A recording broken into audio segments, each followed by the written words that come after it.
ಅಲ್ಲ ನಮಸ್ಕಾರ ಕರ್ನಾಟಕದ ಜನತೆಗೆ. ನಾನು ಗುಲ್ಬರ್ಗ ನಗರದ ಅಸಿಸ್ಟೆಂಟ್ ಸಬ್ ಇನ್ಸ್ಪೆಕ್ಟರ್ ಭೀಮಾಶಂಕರ್.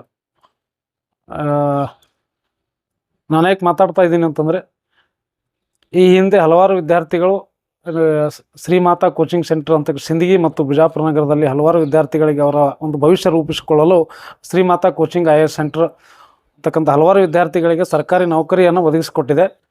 ಹಾಗಾಗಿ ಈಗ ಗ್ರಾಮೀಣ ಭಾಗದ ವಿದ್ಯಾರ್ಥಿಗಳಿಗೋಸ್ಕರ ಒಂದು ಅನುಕೂಲ ಆಗಲಿ ಅಂತಕ್ಕಂಥ ಹಿತದೃಷ್ಟಿಯಿಂದ ಈ ಸಂಸ್ಥೆಯ ಅಧ್ಯಕ್ಷರು ಆಗಿರ್ತಕ್ಕಂಥ ಪ್ರಭುಗೌಡ ಬೋನಾಳ್ ಅವರು ಏನು ಮಾಡಿದಾರಪ್ಪ ಅಂದ್ರೆ, ವಿದ್ಯಾರ್ಥಿಗಳಿಗೆ ಗ್ರಾಮೀಣ ಭಾಗದ ವಿದ್ಯಾರ್ಥಿಗಳಿಗೋಸ್ಕರ ಒಂದು ಅನುಕೂಲ ಆಗಲಿ ಅಂತ ಉದ್ದೇಶದಿಂದ ಒಂದು ಈ PB ರೆಡ್ಡಿ ಅಂತಕ್ಕಂಥ ಒಂದು ಆನ್ಲೈನ್ ಕ್ಲಾಸಸ್ ಅಂತಕ್ಕಂಥ ಒಂದು ಆ್ಯಪನ್ನು ಓಪನ್ ಮಾಡಿದ್ದಾರೆ. ಆ ಆ್ಯಪ್ನಲ್ಲಿ ತಾವೆಲ್ಲ ವಿದ್ಯಾರ್ಥಿಗಳಂತ ಕಲಿತು ಒಂದು ಸರ್ಕಾರಿ ನೌಕರಿಯನ್ನು ಪಡೆದುಕೊಳ್ಳಲು ಭಾಳ ಅನುಕೂಲ ಮಾಡಿಕೊಟ್ಟಿದ್ದಾರೆ. ಹಾಗಾಗಿ ಎಲ್ಲರೂ ಈ ಒಂದು ಆ್ಯಪನ್ನು ಬಳಸಿ ಅವ್ರು ಸರ್ಕಾರಿ ನೌಕರಿ ಪಡೆಯಬೇಕಂತ ಶುಭ ಕೋರಲಾಗಿದೆ.